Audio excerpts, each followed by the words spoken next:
Brand.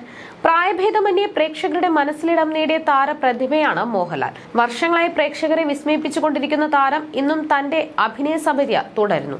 Mohanlal സിനിമകൾ കാണാനുള്ള മലയാളികളുടെ ആവേശം ഇന്നും ചോർന്നു പോയിട്ടില്ല. നടനായും സംവിധായകനായും എല്ലാം അദ്ദേഹം മോളിവുഡിന്റെ അഭിമാനമായി നിലനിൽക്കുകയാണ്. സൂപ്പർ ഹിറ്റ് ചിത്രങ്ങൾക്കൊപ്പം തന്നെ നിരവധി പരാജയ ചിത്രങ്ങളും മോഹൻലാലിന്റെ കരിയറിൽ ഉണ്ടായിട്ടുണ്ട്. അക്കൂട്ടത്തിൽ ഒന്നായിരുന്നു പെരിച്ചാഴി. ഇപ്പോഴിതാ വലിയ ഹൈപ്പിലെത്തിയ ചിത്രം പരാജയപ്പെടാനുള്ള കാരണത്തെക്കുറിച്ച് പറയുകയാണ് ചിത്രത്തിന്റെ നിർമ്മാതാക്കളിൽ ഒരാളായിരുന്ന Sandra Thomas. Friday Film House ഒരുക്കിയ സിനിമ ചിത്രീകരിച്ചതെല്ലാം വിദേശത്തായിരുന്നു. അരുൺ വൈദ്യനാഥൻ ആയിരുന്നു സിനിമയുടെ സംവിധായകൻ.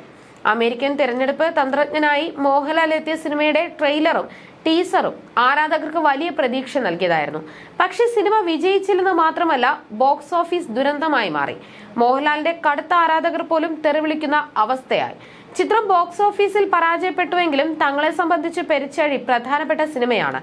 ഫ്രൈഡേ ഫിലിം ഹൗസ് എന്ന ബ്രാൻഡ് സീൽ ചെയ്യപ്പെട്ടത് പെരിച്ചാഴിയിലൂടെയാണെന്നാണ് സാന്ദ്ര പറയുന്നത്. ലാലേട്ടനെ കുറിച്ച് നമുക്കുള്ള ഒരു കാഴ്ചപ്പാടുണ്ട്. അദ്ദേഹം ചെയ്ത അതേ സാധനം ദിലീപേട്ടനായിരുന്നു ചെയ്തിരുന്നുവെങ്കിൽ നമുക്കത് വിശ്വസനീയമായിരിക്കും. വിജയ് ബാബു കമ്പനിയിലേക്ക് വന്നത് ഫ്രൈഡേ ഫിലിംസിന് തീർച്ചയായും ഗുണം ചെയ്തിട്ടുണ്ട്.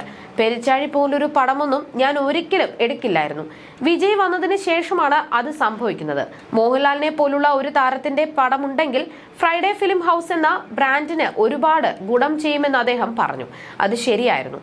പടം വിജയിച്ചോ പരാജയപ്പെട്ടോ എന്നുള്ളതല്ല, ഫ്രൈഡേ ഫിലിം ഹൗസ് എന്ന ബ്രാൻഡ് സീൽ ചെയ്യപ്പെട്ടത് പെരിച്ചാഴിയിലൂടെയായിരുന്നു. പടം വലിയ പരാജയമായിരുന്നുവെങ്കിലും നഷ്ടമുണ്ടാക്കിയിട്ടില്ല. ലാലേട്ടനെ കുറിച്ച് നമുക്കുള്ള ഒരു കാഴ്ചപ്പാടുണ്ട്. അദ്ദേഹം ചെയ്ത അതേ സാധനം ദിലീപേട്ടനായിരുന്നു ചെയ്തിരുന്നുവെങ്കിൽ നമുക്കത് വിശ്വസനീയമായിരിക്കും. അവർ ചെയ്തു വെച്ചിരിക്കുന്ന കഥാപാത്രങ്ങളാണ് നമ്മളിൽ അത്തരമൊരു ധാരണ ഉണ്ടാക്കുന്നത്. ലാലേട്ടൻ എന്ന് പറയുമ്പോൾ അല്പം സീരിയസ് ആയ കഥാപാത്രം എന്ന ചിന്തയാണ് വരിക.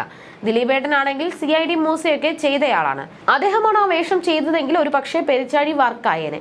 സംവിധായകൻ തമിഴ്നാട്ടുകാരനാണ്. അതുകൊണ്ട് തന്നെ മലയാളി ഓഡിയൻസിനെ എല്ലാ തരത്തിലും മനസ്സിലായിക്കൊള്ളണമെന്നില്ല.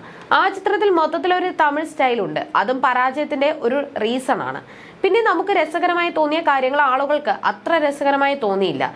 ലാലേട്ടന്റെ പഴയ ചില ഡയലോഗുകൾ റീക്രിയേറ്റ് ചെയ്തിരുന്നു. ഷൂട്ടിംഗ് സമയത്ത് നമ്മൾ അതൊക്കെ കാണുമ്പോൾ വലിയ രോമാഞ്ചമായിരുന്നു എന്നും സാന്ദ്ര തോമസ് പറയുന്നു. ഓരോ കാര്യങ്ങളും നല്ലതിനായിരുന്നു എന്ന് ചിന്തിക്കാനാണ് എനിക്കിഷ്ടം. ആളുകൾ പുറത്തുനിന്ന് നോക്കുമ്പോൾ നഷ്ടം സംഭവിച്ചെന്ന് തോന്നാം. എന്നാൽ നമ്മൾ ഏറ്റവും അധികം പ്രാധാന്യം കൊടുക്കുന്ന ലാഭങ്ങൾ നമുക്ക് ഉണ്ടായിട്ടുണ്ടാകുമെന്നും സാന്ദ്ര തോമസ് പറയുന്നു.